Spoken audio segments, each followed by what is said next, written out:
Welcome to the Worker Co podcast, Minnesota edition. The Worker Co podcast exists to tell stories of employee ownership, to be a resource, expanding imagination for and access to broad employee ownership. We tell these stories because we believe employee ownership is a powerful tool to lift people out of poverty and create wealth for workers. I'm Kirsten Kennedy, the Executive Director of the Minnesota Center for Employee Ownership. I'll be your host, and I'd like to introduce you to our guests. Leah Goldstein-Moses is a business coach and problem solver. She is the founder and former CEO of the Improve Group, an evaluation company committed to helping organizations gather and glean insight from data. After over 20 years as CEO, Leah worked with a team to transition the Improve Group into a worker-owned cooperative. That transition was completed in 2023. In her current role as co-founder at Tranquil Bay, her mission is to support leaders who are making a positive difference in the world. She continues to serve on the board at the Improve Group and serves as the chapter chair of the Women Presidents Organization, fostering a community of women entrepreneurs who learn and inspire from each other. Thanks for being with us, Leah. Next, we have Taryn. She's an associate consultant and worker owner at the Improve Group. Taryn's evaluation, research, and strategic planning work is informed by her career spanning workforce development, human resources, and organizational psychology. In a parallel career, Taryn has spent many years waiting tables and pouring drinks in the service industry. She knows firsthand the importance of uplifting worker voices in every corner of our economy and sees cooperatives as a powerful tool for this mission. Taryn, thanks for joining us.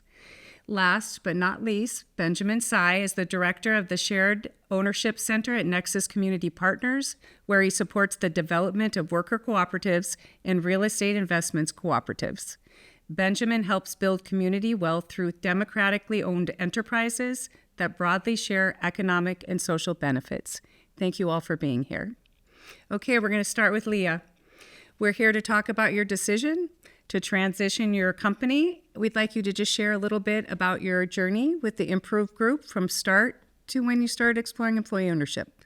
All right. Well, when I first founded the Improve Group, I was a solopreneur. I consulted, didn't really have in my mind that I was going to grow the company, but over time, really had the opportunity to kind of grow organically as our clients grew. We added more team members. As we added more team members, we added larger projects and just grew gradually over the 24 years that I was involved. Around 2018, at our 18th anniversary, I started thinking about what my eventual exit from the company was.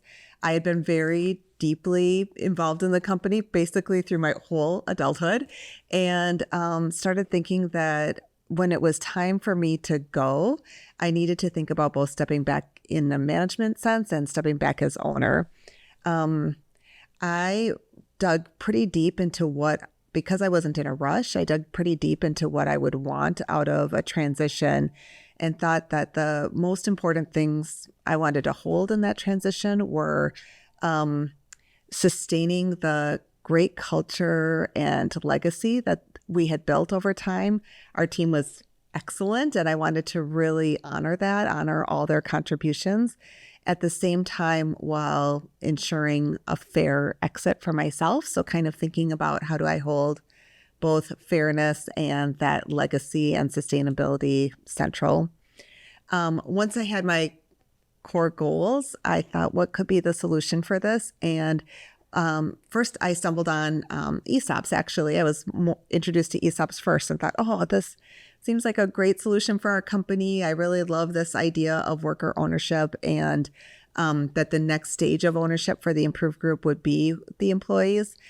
And I can get a little bit more into why I veered off the ESOP path, but over time, as I explored it, I found that that wasn't the best solution for the Improve Group and leaned into worker owner co-ops instead.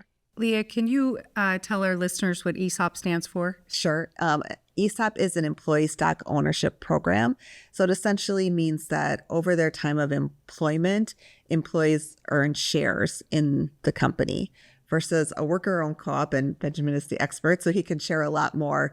The company is owned by a cooperative of which all the employees are members during the time of their employment. And so they hold a membership in that ownership stake. And are the benefits for a worker-owned cooperative when you leave the business? That's a great question. So one of the reasons we decided against an ESOP is because an ESOP was much more focused on employees accumulating shares over their time of employment at the company, and that the greatest benefit would come when they sold those shares at exit. Versus a worker-owned cooperative, people become member owners right away from day one and are eligible to earn what's called patronage, but it's essentially profit share from day one. It's not as focused on that exit piece. It's more focused on being an owner from the moment that you start as a member owner. And Leah, you look like you're about 25 to me. So you're not retiring. You're not exiting to go travel the world. Right. Why would you leave the business that you loved? Well, like I said, it was, more than 20 years. So I was ready to move on to new things. And actually, the timing did play into it. I was approaching my 50th birthday, and I thought, oh, if there's going to be another chapter, I probably want to start that chapter pretty soon. So I did decide that was the right timing for me. And actually, this next chapter it's really drawing a lot on not just my experience as an entrepreneur with the Improve Group, but the transition specifically and what I learned about ownership and workers and worker ownership in that process. Benjamin, you came alongside the Improve Group and worked with them through the transition. From your perspective, what is it about a worker-owned cooperative that made it the right employee ownership model for the Improve Group? Yeah, from my perspective, first, I think it was a little more affordable than the ESOP would be my guess. And so I am going to sort of make my best guess. I'm sure you can answer this much more thoroughly, but, worker co-ops are relatively simple as compared to ESOPs to set up. And so, and then the ongoing costs are less too. There's fewer audits costs and stuff like that. And also I think, the cultural fit, like from my understanding, Improve Group had a really participatory culture and really valued sort of employee engagement and wanted to retain employees as much as possible. And worker co-ops are really good at that because they give workers a voice in the business, so they can help guide and make sure it's really operating. They want it the way they want it to.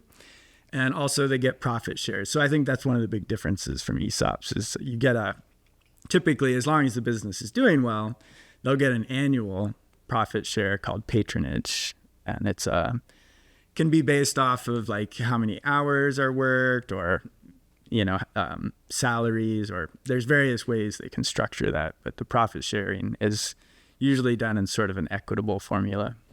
Benjamin, can you just share with our listeners today a little bit about maybe what type of business fits well for a worker-owned cooperative? I know with some of the other forms of employee ownership, they want a profitability of a certain amount of money and say 20 to 25 workers on the low end. Can you just share with our listeners who might not know anything about employee ownership or worker-owned cooperatives, just the basics? We do see there being a benefit to having a healthy business to start. So the worker co-op model isn't there to solve problems as far as the business health. So as long as the business is profitable, and we advise typically 10 or more employees, although technically you can have a co-op with as few as 3. But it's nice to have 10 or more so that you have a really strong board of directors and the business is scaled up enough to support sort of the model. What else? I'd say cultural fit could be important as far as organizational culture. So again, like I was saying, if they're already having some participatory elements to the way they run and operate the business, I think that's really beneficial, and that everybody's like excited to work together. There's a lot of ways you can do that. Co-ops are very customizable, but ultimately, I think those are the ones that jump to mind. And can you share with our listeners what the approximate time is that it takes if someone's ready to go? You don't have to go in and help them clean up maybe books or some debt balances.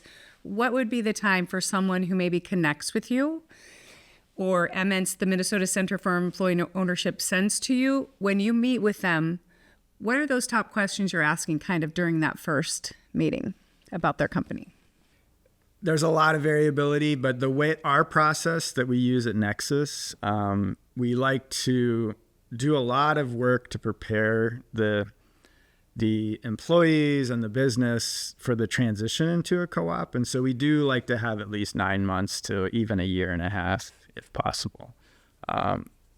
Obviously, there's ways you can shorten it, but typically, if you don't have to rush the process, it is definitely better. But in addition, I think some of the keys might be checking in with the employees at some point.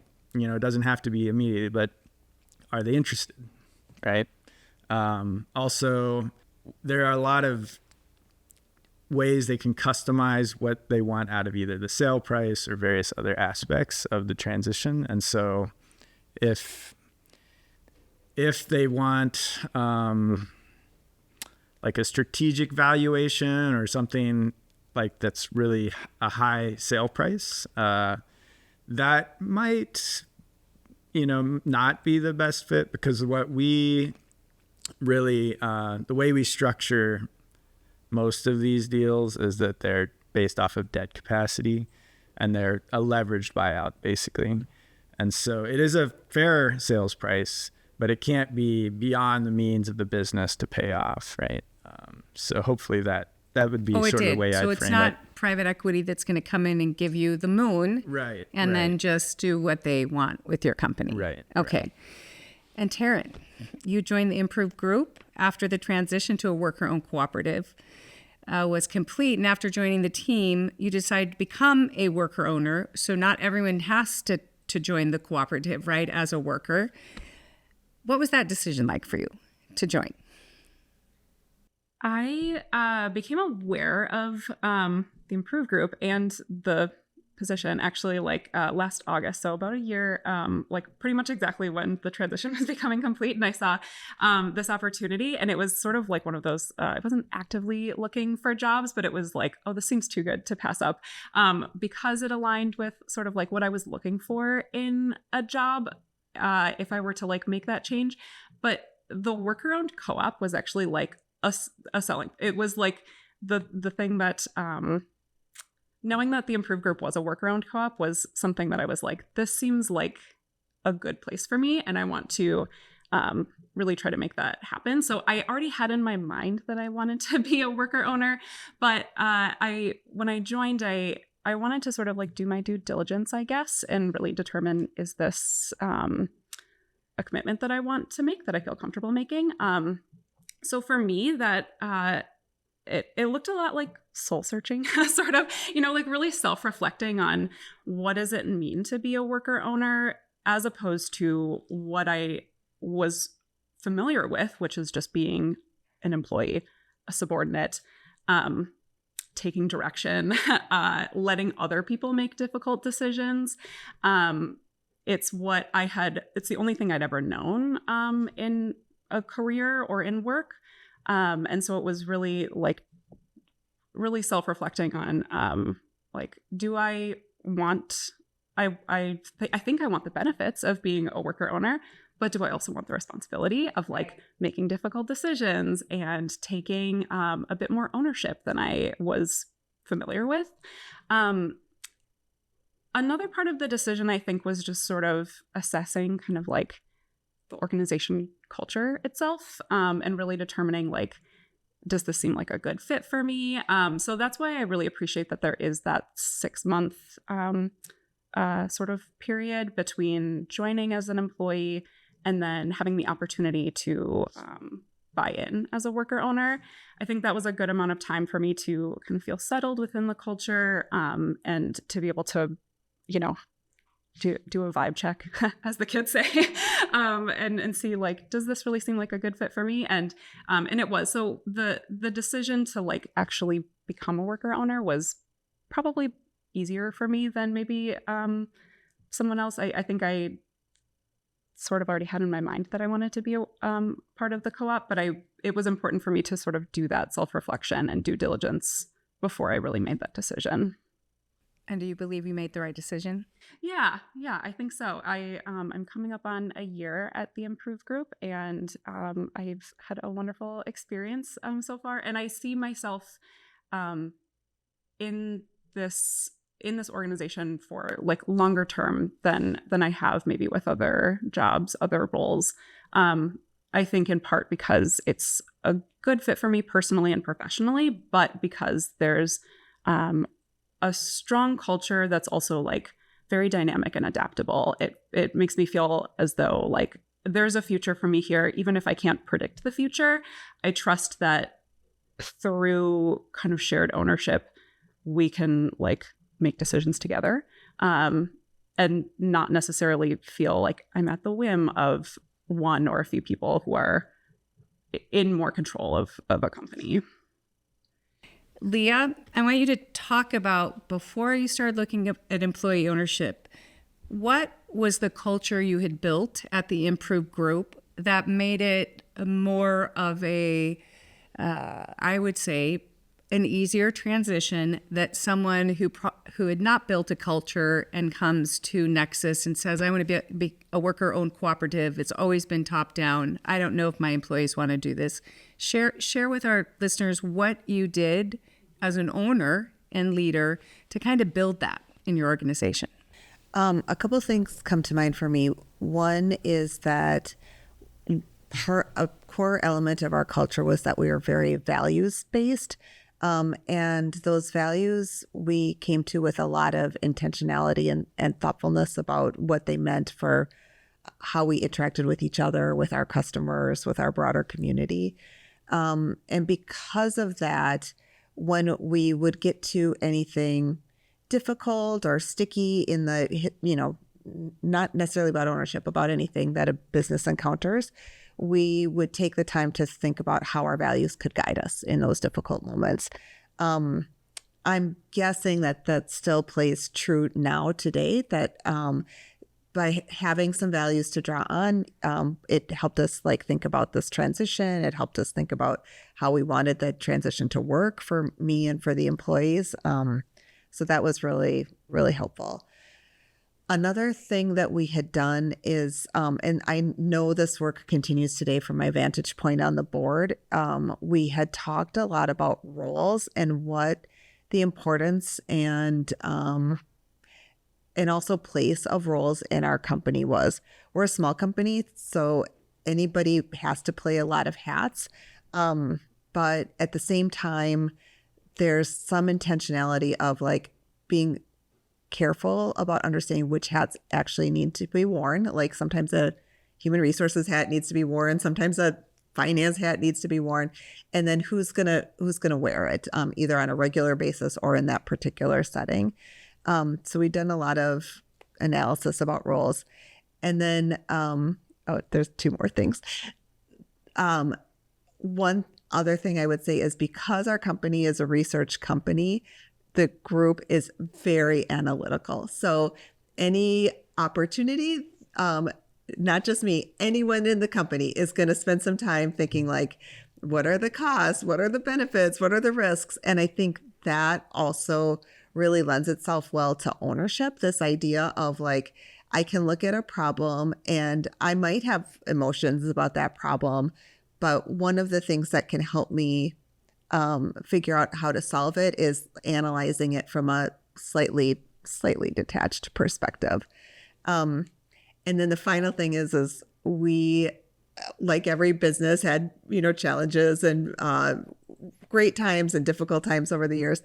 And one of the ways we got through some of those challenges was really doubling down on data. So I don't know if Benjamin remembers this, but in the transition, the team from Nexus would say, "Oh, we need to, do projections," and we'd be like, "Oh, we got you covered." We would have so much data to be able to draw on to be like, "Oh, this is what and oh, we can adjust this lever if we think there's some risk." So we had really, really good both records from the past and projections moving forward to help us understand what the improved group could expect. That's probably rare. I think that might be one of our secret sauces for sure. That's a secret sauce. Benjamin, as you worked with the improved group on this transition, what key moments and obstacles did the team work through? Yeah, I think early on, one of the real keys was working with the up and coming owners, the current employees, to sort of structure the co-op so that it fit their goals. So that included really drafting the articles and bylaws, some of the management structure that might be incorporated after the transition. So a lot of work went into that. And that's why we do like to spend a little bit of time on the front end of these deals to get stuff ready and really dial it in so that the employees not only know what's coming up, but they agree with it, because they've built it, right? And then the other aspects, transitions are complicated, to be honest. You're oftentimes selling the business, so you do need to line up financing. You do need all your projections. We go to specialized CDFI lenders to get additional financing usually. And so there's a lot of steps to be done in these deals, getting lawyers and CPAs all lined up and stuff like that. So we do try to help coordinate, or at least play a part in making sure it all fits together.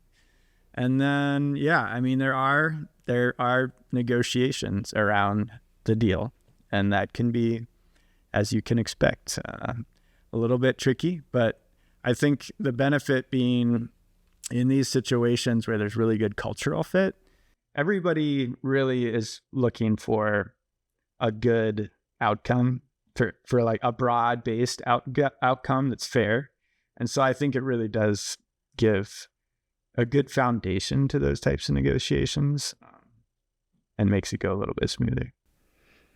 Thank you for that. I also want you to dispel something that I hear often when owners are looking at employee ownership models to look at, is they say, when I bring up worker-owned cooperative, well, I don't want to just do flat leadership. I want to keep a leadership team. So can you talk about how not every worker-owned cooperative is set up exactly the same?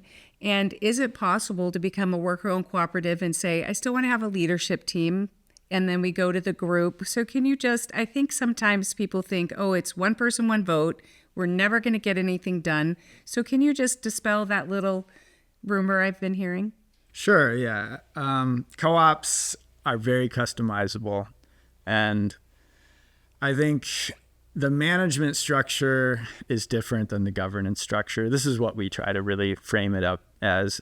If you think of governance is one member, one vote. And that's typically electing the board of directors and then voting on like critical decisions, usually at an annual meeting. This model I'm describing is usually for co-ops of at least a certain scale, 15, 20 plus people. So if you have, that many member owners, you will have a board of directors, that does then kind of play an oversight role of the management structure. And that could be, the management structure could really not change much during the transition, in the sense that the board might just still largely play a role of play an oversight role of the general manager, for example. Or typically there is a leadership team. I mean, co-ops they're built on participatory democracy kind of business structures, and so a leadership team can be pretty common, and then other committees that help run the business. But it is definitely, you can't run a business efficiently at scale if you were to try to live out that myth of everyone participating in every decision. So, thank you. And why do you think we do not have 200 worker-owned cooperatives in Minnesota? This is your opinion. Yeah, I mean, I think people are still learning about the model, to be honest. We do a lot of outreach to try to touch base with business owners who are looking at exit planning and succession. And it's pretty common where they're surprised about the option to sell to their employees through this worker co-op model. And I think some of the reasons for that are they don't know that financing is available. So when they think of it like, oh, my employees probably can't do this because it's too expensive.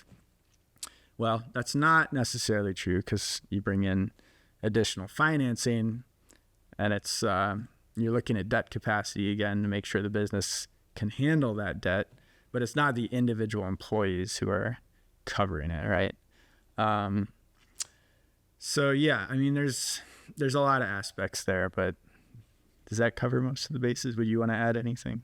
To why there are not more, I think I think familiarity definitely plays into it. I think there's, our news media is so much more focused on maybe a private equity buyout or a merger or a strategic buyout. So that's just not a story that's covered as often. And it does take some thinking. It's primarily thinking about the ownership, who's going to own the company, but it is also some thinking about the management. How is this going to be structured from a governance/management perspective? And not every owner wants to be kind of navigating both of those calculations at once. Great. Okay, Leah, this question is for you. And I know we've talked about this before. I imagine stepping out of ownership after that long of being a leader and you had a very tight-knit and successful company that you created and ran for most of your adult life, was not only a big transition, but can you just share some of those pain points? Because now the people you're so tight-knit with and you are so close to, now you're negotiating with you on one side, right? And the employees on the other side. Can you talk about just some of those challenges of navigating that sort of decision about how much, right, you're going to get for fair market value, a decision by the workers of how much it is to buy in? It's not the same, right, in every worker-owned cooperative. Can you just share a little bit about that? I'll start with the easiest part of that question, which is the workers themselves determined what the buy-in amount would be through Benjamin's facilitation of this transition team. So I didn't play a role in deciding that. But there were two parts that were really hard. The negotiation is hard from an emotional standpoint. For up until you get to the negotiating table, you are on the same side. You want for the most part, the same things. You have a shared goal of, growing and building this company. And then all of a sudden you get to the negotiating table and your goals are divergent. I want to get the best price. The employees want to get the best value. So there were moments that were very difficult and we needed to walk away for a little bit and cool off. But we got there. There through months and the help of Nexus and patience and remembering our shared goals, we got there.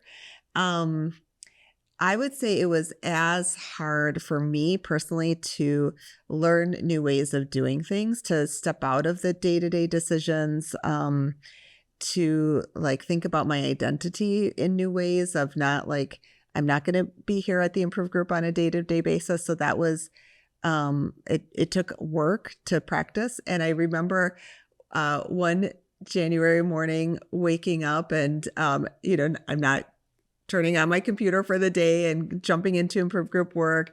I'm still the owner, but I've worked to step back. And I just realized, oh my gosh, I miss all those people so much. I worked with, and we're not at the end. So we haven't had a moment to bring closure to that stage. And yet at the same time, I'm not having the joy of being in my meetings with my people. So it was a lot of work. And, that passes too. Eventually you get past that grief and prepare yourself for the next stage. But that was definitely an aspect of it. Well, it sounds like you handled it. And I think sometimes we do not think of conflict as being something that really can move us forward. And as someone who grew up in a very conflict aversive family, it was either loud and proud conflict or just avoid it. I think it shows that it is everyone. It's emotional too. It's not just about the money. It's about the people that you've been with for decades. That's a big change. Yeah, that's a big change. And I think a big change for, I'm guessing, for the team as well. Yeah. Of course they miss you every day. Taryn, if you would talk to your friends, what would you tell someone about working now at the Improve Group as an employee owner? Well, my first thought is that like everything you mentioned is also true of nonprofits. Yeah. Privately owned companies. Like that hierarchy is so ingrained in just, I think, our like culture of work, especially in the United States. And I think going back to a question that you'd asked earlier about kind of what that feels like. I grew up like very working class, and I never had sort of even an idea of like, oh, I could own my work. In that like kind of abstract way. It was the default was that I would work for other people. And so I think the mindset shift for me has been the most dramatic. I'm doing similar day-to-day work as I did at like my previous job, or like I'm drawing on a lot of kind of like professional knowledge that I've used before, but truly the mindset of how I relate to my colleagues, how I relate to clients even, is very different. In facilitation, there's this kind of like concept of knowing when to step up and when to step back. And I think about that for myself every day of being a worker owner. I have a responsibility to not like sometimes I have the responsibility to step back and let management team, kind of make decisions where that's appropriate. But I think more often my responsibility is to step up, speak up, say what I think, even if I don't really know what that is. Like I have a responsibility to engage with my colleagues in a different way because I have like an equal stake in the company. And it's a little hard to kind of like describe, but it very much is a mindset change. Can I just add to that a little bit? I think one of the reasons there were multiple reasons we rejected an ESOP, but one of the reasons is that the incentives are all focused on growing the company, getting your share to become bigger and bigger over time as the company grows, because you're going to most benefit at exit. What we learned about co-op is that the incentives are much more focused on creating a good working environment and profitability in that year, because your success is measured at that payout at the year basis.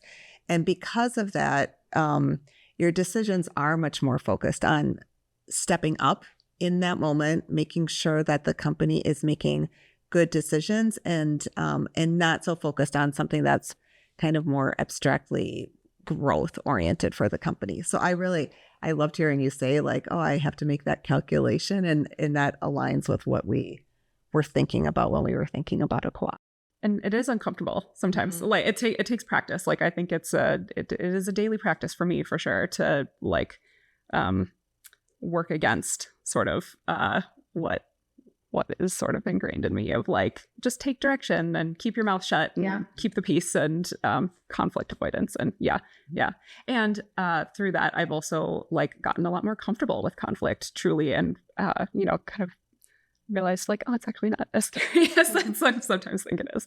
So or I think with conflict sometimes Minnesotans a little passive aggressive, we can all share kind of honestly, not the only people that are, is that you're not going to die because you're uncomfortable. And sometimes in all of our work, right, it doesn't always go well. We have issues with people, places, and things. And to just go, this is actually can help us, and or it will change something, right? If it can't be figured out, I believe when I hear about employee ownership, it seems like they kind of have to. work at working things out, because now you're all co-owners, right? You're co-owners. It's not Leah's my boss, even when you were still there. Leadership team, yes, but now I need to speak up and not be afraid. Even if I don't know everything perfectly, I do have an idea of my thoughts about it. And it seems like that was welcomed and encouraged, which is very different from our typical way of doing business. Benjamin, can you share a little bit about the financial impact of a worker-owned cooperative for current employee owners and for former employee owners? Yeah, like on a general level, there have been national surveys that have demonstrated that for employees, there is typically better compensation, especially benefits and job retention, so job security. And then I'd say the ability to have a voice in the business, I think it does have financial impacts in the long run, because if you're getting a lot of good feedback from all aspects of the business, you're going to run a better business, have, more profit, so more compensation. And did you ask about the selling owners too? Or Well, the selling owners too get their fair market value in a worker-owned cooperative model. So when I leave, do I take anything with me? Or a year from now, I can go back and get something? Or is it truly when I'm working from the day I start, or 6 months in, if that's the design or typical way it's done, I choose to join. It is just by the design, and the team makes that decision, the new cooperative owners. How does it go if I'm working and I just leave halfway through the year? Sure. So typically when you buy into a co-op, you're buying a share of the business. You can only buy one share of common stock. That's your voting stock. So it's one share equals one vote. And that gives you your sort of profit sharing too. And if you leave, typically the business or the co-op will buy you out. Okay. It'll return that money as long as it's able to. So the shares always stay with the cooperative. Yeah. You can't sell your share outside of the co-op. You sell it back to the co-op. Is there more longevity too? Have you found with people that work at worker-owned cooperatives, they're not perhaps hopping to get some more skills somewhere else at a non-employee-owned company? Do you find that people that work at worker-owned cooperatives kind of stay put? Again, yeah, the national surveys show that there is less turnover in that industry sector, right? So there's definitely it seems like more involvement and more retention of employees in co-ops broadly. Yeah.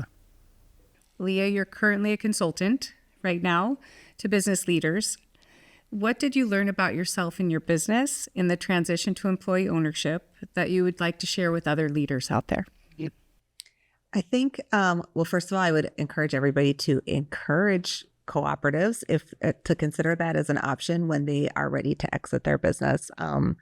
It wasn't something I was familiar with. The more I became familiar with it, the more kind of in love with the model I became, because it really did align my goals as the founder and the seller with the goals of the kind of longer term company and the goals of the employees. I also learned that taking the time to reflect, be thoughtful about what you're trying to accomplish, talk with your advisors, have the opportunity to get good ideas is really critical when you're going through a big transition. And, that big transition could be anything, but it's just important to have people that can take a little bit of a different perspective than you when you're in the midst of it. And then I think the last is there are, for any kind of thing you face, there's a million ways that you could approach a solution or a new path forward. And so when possible, just take time to remember that there are creative options out there. In our transaction, in our negotiations, that came up when, there were things where I wanted to get to a payout quicker. Employees wanted it to be slower. We had to negotiate, and we found some pretty creative solutions that made everybody at least satisfied within that. So if I transact to a worker-owned cooperative, my company, and I get paid back a full market value, can I stay and still work at the worker-owned cooperative, or do I exit automatically?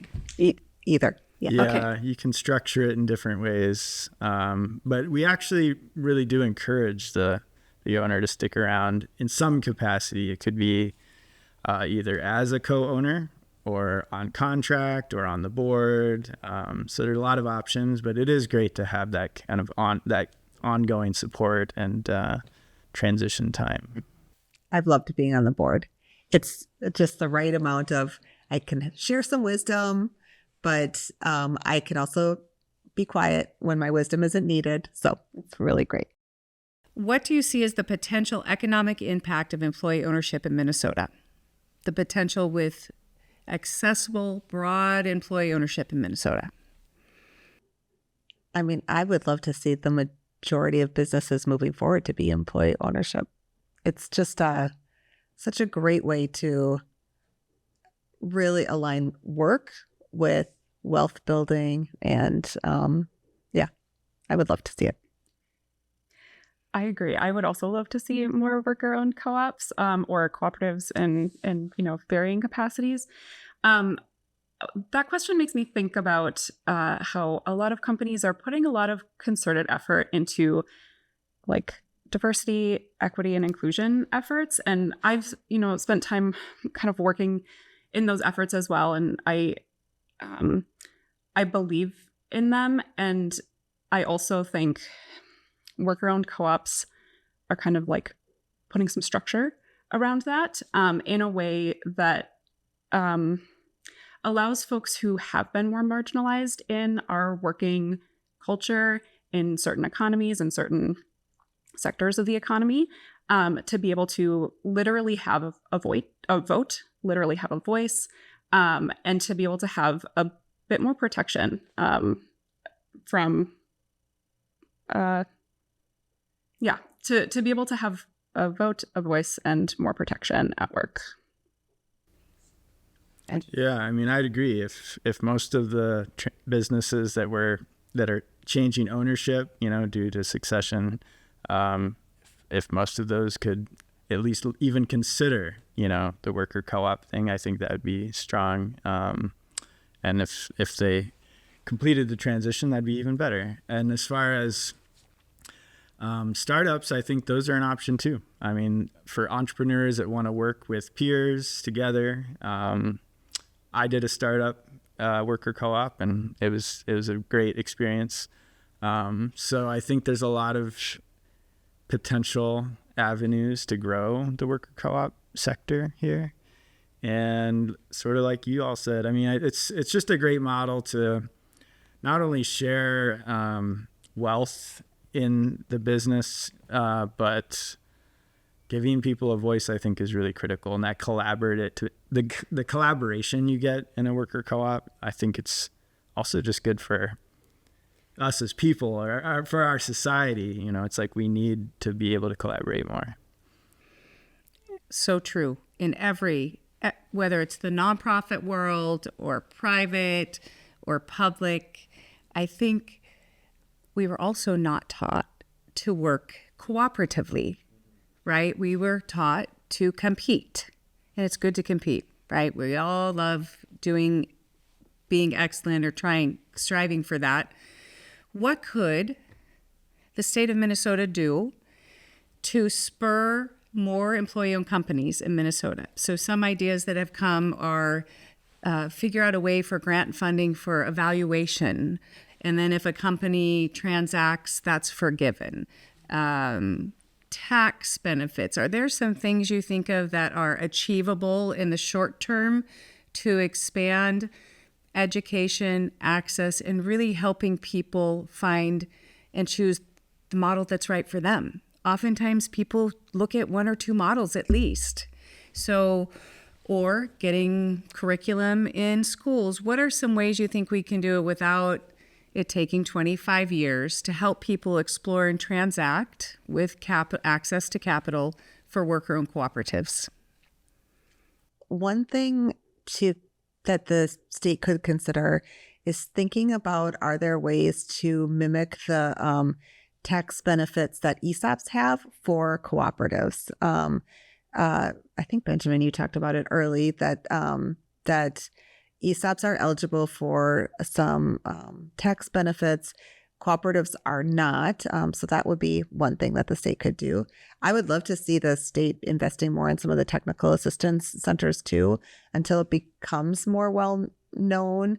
I'm so grateful of the impact that MNCEO and Nexus is having, along with some of the other technical assistance centers. But it is a lot of education that you all are needing to do, and some more resources for that education would be great.